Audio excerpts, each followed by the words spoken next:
और प्रभु इतनी शीघ्र तैयार हो गए?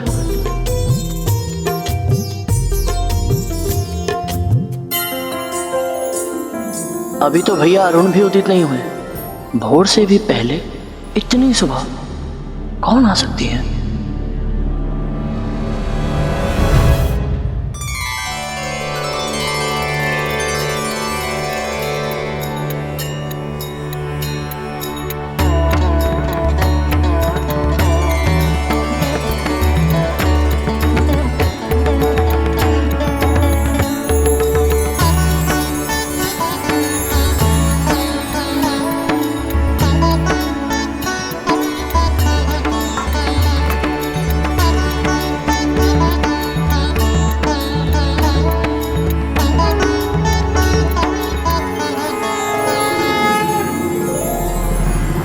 ये दीपक की लौ स्वतः ही कैसे बढ़ती जा रही है? कैसी लीला है ये?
जय माँ ललिता। जय माँ ललिता देवी।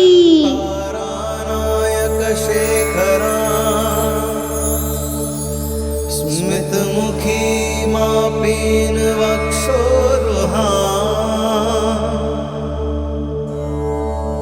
पाणिभ्यामलिपूर्ण रत्न चषकं रक्तोत्पलं बिभ्रती सौम्या रत्नघटस्थ रक्तचरणा ध्यायेत् परमाम्बिका। श्री माता, हमारा व्रत सफल हो।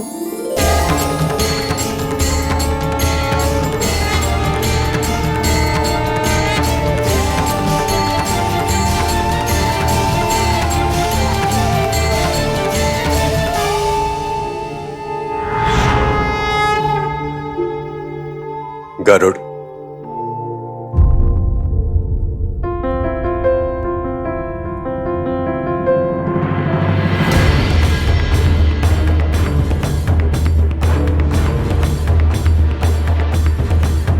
माँ, वो कौन थी जिनकी आभा इतनी अधिक तेज थी कि मैं सहन नहीं कर पाया और अचेत हो गया? वो आदि शक्ति, पराशक्ति श्री माता ललिता हैं गरुड़।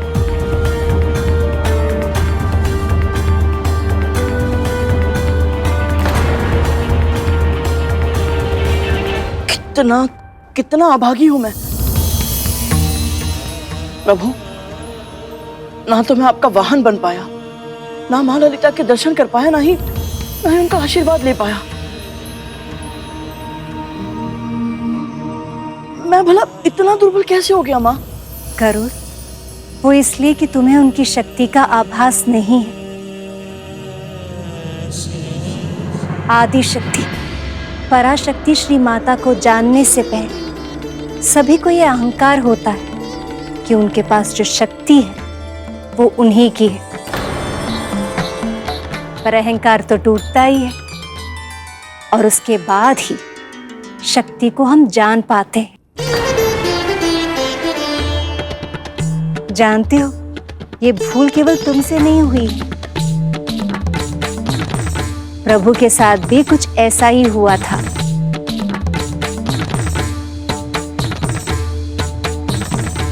प्रभु विष्णु और अहंकार, जो स्वयं सृष्टि के पालन करता है, उन्हें कैसे माता की शक्ति का ज्ञान नहीं था? इस कथा के बारे में तो मुझे भी ज्ञात नहीं है। प्रभु, ये कैसे? सृष्टि के आरंभ में केवल और केवल पराशक्ति ही थी, जो निर्गुण, उनका ना कोई आदि ना ही कोई अंत। उन पराशक्ति से उत्पन्न हुए महादेव और उन्हीं से उत्पन्न हुआ मैं, अर्थात विष्णु।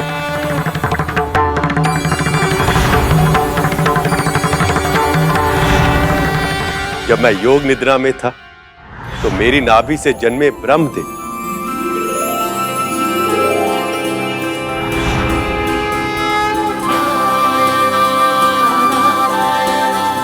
और फिर भी कई युगों तक मेरी निद्रा भंग नहीं हुई। इसलिए ब्रह्मदेव को यह ज्ञान ही नहीं हुआ कि वो कौन है, उनके जीवन का उद्देश्य क्या है। और कुछ समय के बाद मेरे कानों की मैल से मधु और कैटब नाम के असुरों का जन्म हुआ।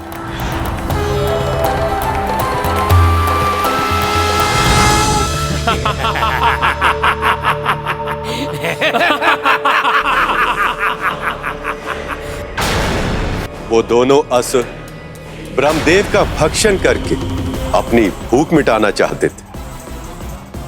नारायण, मेरी रक्षा कीजिए, रक्षा कीजिए प्रभु, मेरी रक्षा कीजिए प्रभु।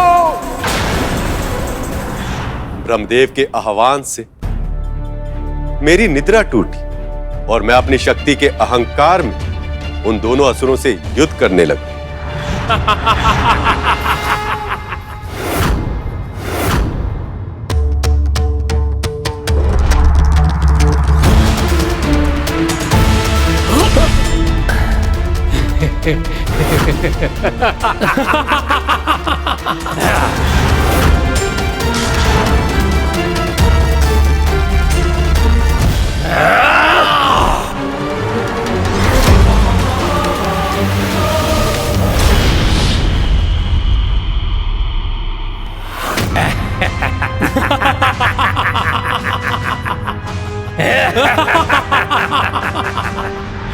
क्योंकि तुम्हारी ही तरह मेरा अहंकार भी तब टूटा जब मैंने उनसे युद्ध की।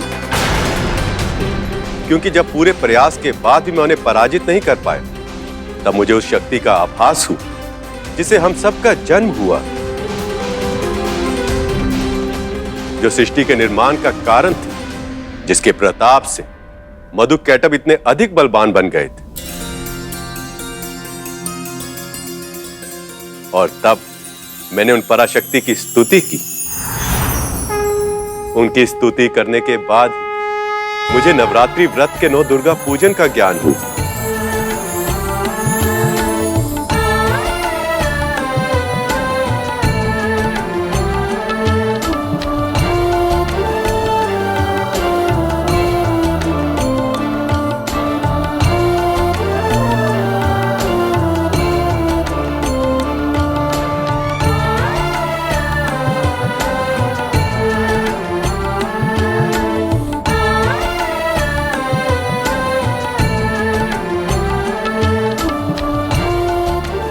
और उस पूजन के बाद ही मुझे उस आदि शक्ति पराशक्ति का आशीर्वाद प्राप्त हुआ। मधु और कैटब नाम के ये दोनों असुर आपको पराजित करने के कारण अहंकार से भर गए हैं। यदि आप इनके अहंकार का प्रयोग इन्हीं को पराजित करने में करें तो आपको सफलता अवश्य मिलेगी।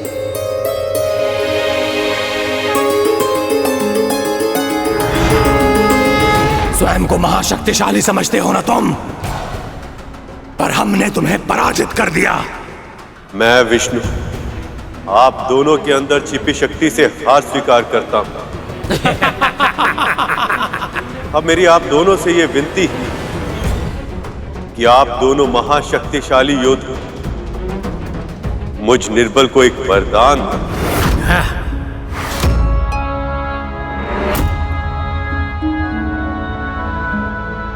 हमें स्वीकार है।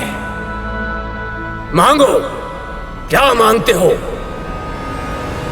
आप दोनों की पराजय,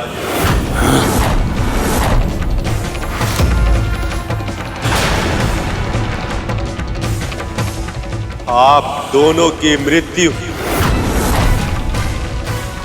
मेरे हाथों से हो।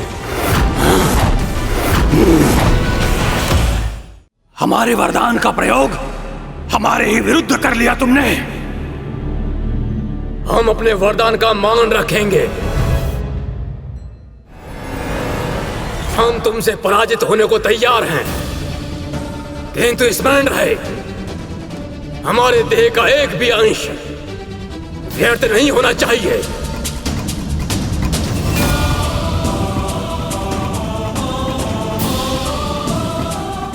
मुझे स्वीकार।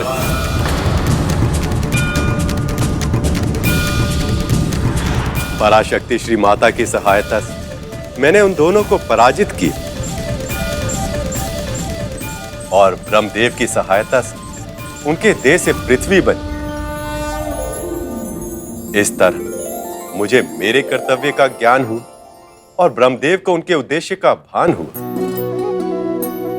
पराशक्ति श्री माता से प्रेरणा लेकर ब्रह्मदेव ने न केवल पृथ्वी की रचना की बल्कि अन्य प्राणी और वस्तुओं की भी रचना की।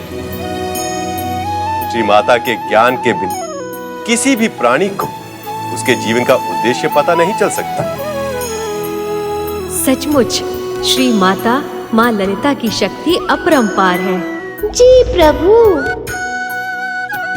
प्रभु, आपसे ये पूरा वर्णन सुनकर मेरे मन में भी श्री माता के व्रत की इच्छा जागृत हो गई। क्या मैं भी ये व्रत रख सकता हूँ? अवश्य पुत्र, यदि तुम्हारी यही इच्छा है तो तुम पूजन और व्रत दोनों कर सकते हो। वैसे भी मनुष्य रूप में किए गए व्रत का फल तो कोटि गुना अधिक होता है।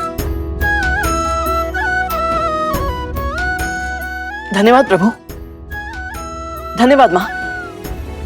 समझ गया प्रभु, मनुष्य रूप में व्रत का फल अधिक मिलता है, इसलिए प्रभु विष्णु और माता लक्ष्मी मनुष्य रूप में व्रत कर रहे हैं। मेरे मामा श्री की लीला है, इतनी सरलता से समझ में नहीं आएगी।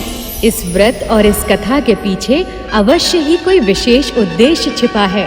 देखते जाइए मूषक जी। कितना आनंद आता माता की कथा सुनने में, उनकी पूजा में सम्मिलित होने में।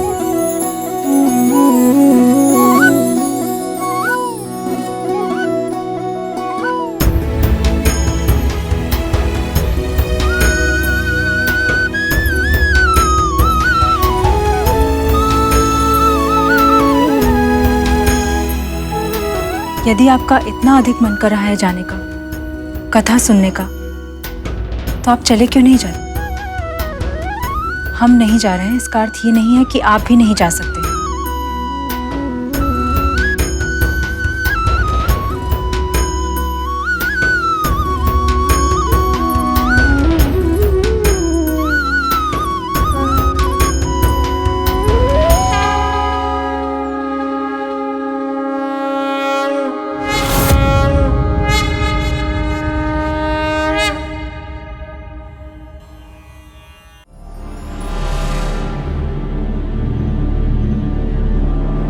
माँ, ये कलश की स्थापना क्यों की जाती है?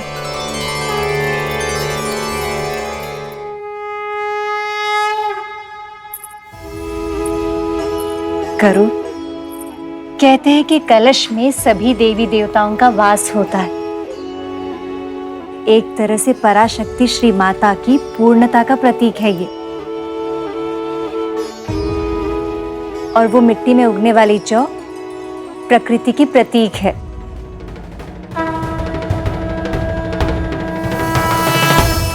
और इस पूजा की अवधि में ये जौ बाली के रूप में बदल जाती है।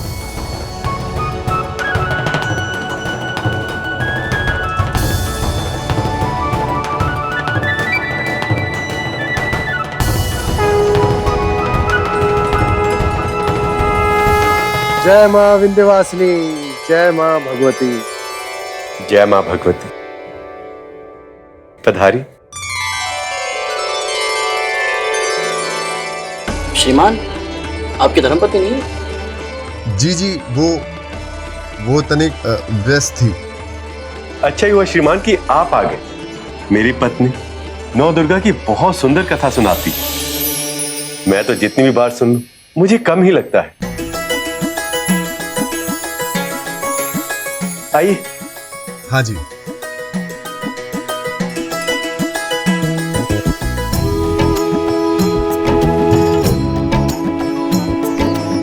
नवरात्रि में नौ दुर्गा की उपासना का विधान होता है। इस अवधि में हर दिन माँ दुर्गा के एक स्वरूप की पूजा की जाती है। ये नौ दुर्गा कौन है माँ? नौ दुर्गाओं में प्रथम है माँ शैलपुत्री, दूसरी है माँ ब्रह्मचारिणी, तीसरी है माँ चंद्रघंटा, चौथी है माँ कुष्मांडा, पांचवी है माँ स्कंद माता, छठी है माँ कात्यायनी, सातवीं माँ कालरात्रि, आठवीं माँ महागौरी और नौवीं है माँ सिद्धिदात्री।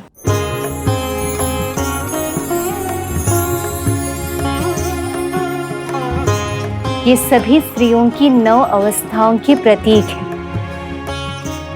पर इनका विवरण तो तुम्हें कथा सुनने के बाद ही पता चलेगा सुपर्ण। आज प्रथम दिवस है, हम माँ शैलपुत्री की पूजा करेंगे।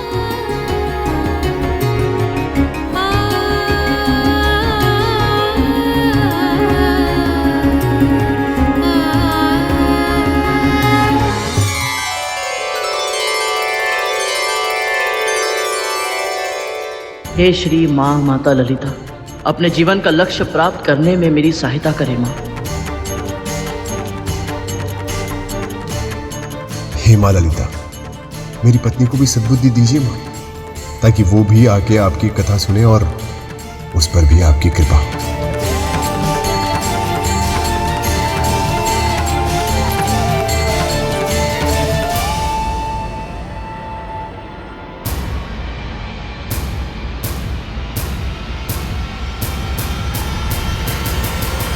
प्रभु, भगवान विष्णु और माता लक्ष्मी का शास्त्री और उसके पत्नी को नवदुर्गा की कथा सुनाने के पीछे क्या मंतव्य है?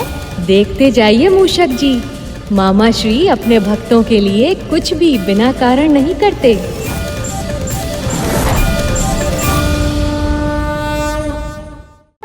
पराशक्ति श्री माता के आशीर्वाद से जब ब्रह्मदेव ने इस संसार की रचना शुरू की, तो उन्होंने अपने मानसिक संतानों को जन्म तो दिया, किंतु उनके समुचित विकास के लिए मैथुन की आवश्यकता थी।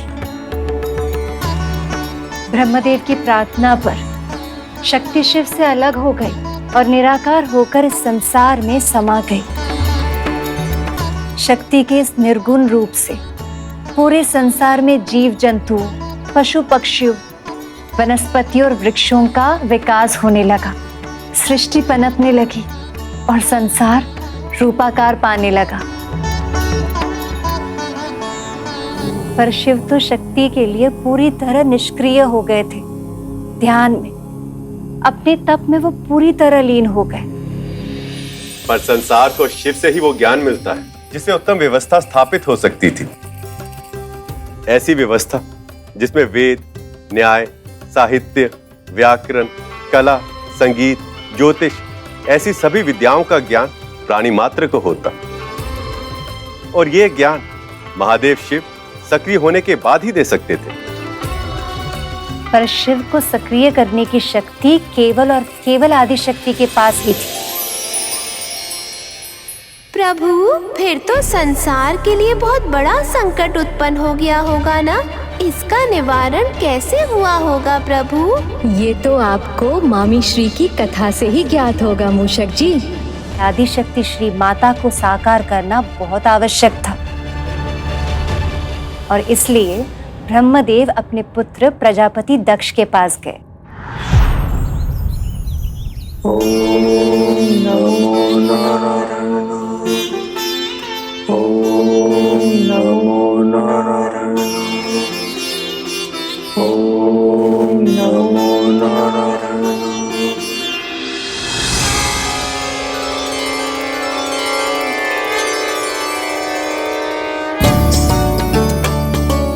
प्रणाम पिताजी। प्रणाम पिताजी। कल्याण हो, सृष्टि का विस्तार हो, जीवन फले फूले, इसके लिए संसार को शक्ति की आवश्यकता है। इसलिए आप दोनों आदि शक्ति की आराधना कीजिए और उन्हें प्रसन्न करके उनसे अपनी पुत्री के रूप में जन्म लेने का वरदान प्राप्त कीजिए। फिर प्रजापति दक्ष ने अपने पत्नी के साथ मिलकर आदिशक्ति श्री माता की सच्चे हृदय से तपस्या की।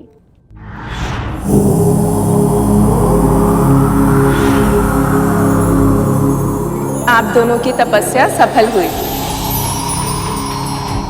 मैं आपकी भक्ति और संकल्प शक्ति से प्रसन्न हूँ और बहुत ही शीघ्र आपके घर सती के रूप में जन्म लूंगी।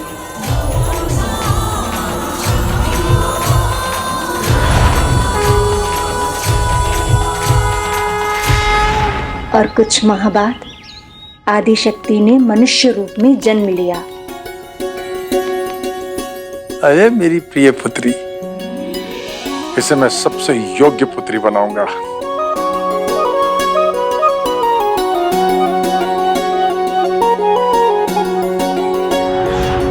प्रजापति दक्ष का अहंकार उन्हें बनाने की बात कर रहा था जिन्होंने सारे संसार को बनाया।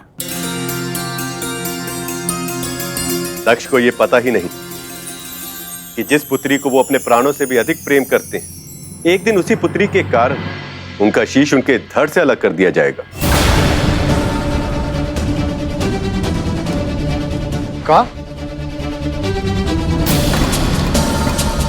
काहे?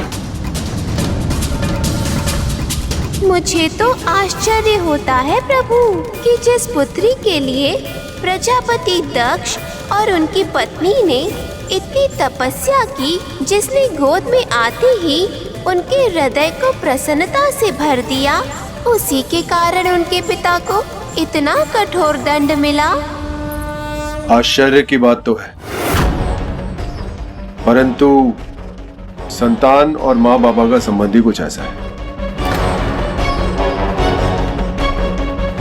माँ भगवती की कृपा से जो सबसे अधिक सुख देता है ना भैया, कभी कभी सबसे अधिक दुख भी उसी से मिलता है।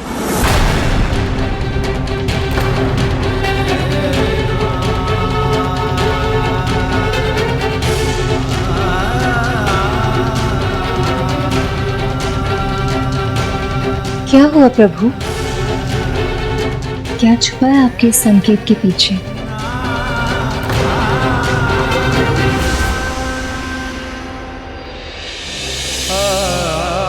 मैं समझ गई प्रभु, कुछ न कुछ ऐसा अवश्य हुआ है जिसके कारण इन दोनों के मन पर बहुत गहरा प्रभाव पड़ा है।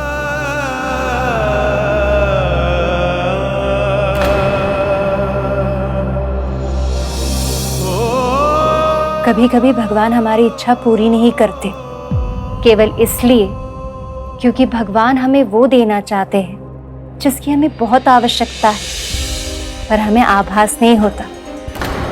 पर है तो हम मानव ही, न पर्याप्त धैर्य रख पाते हैं और ना ही इतना विश्वास दिल के भीतर जगा पाते हैं कि हम भगवान की लीला समझ सकें।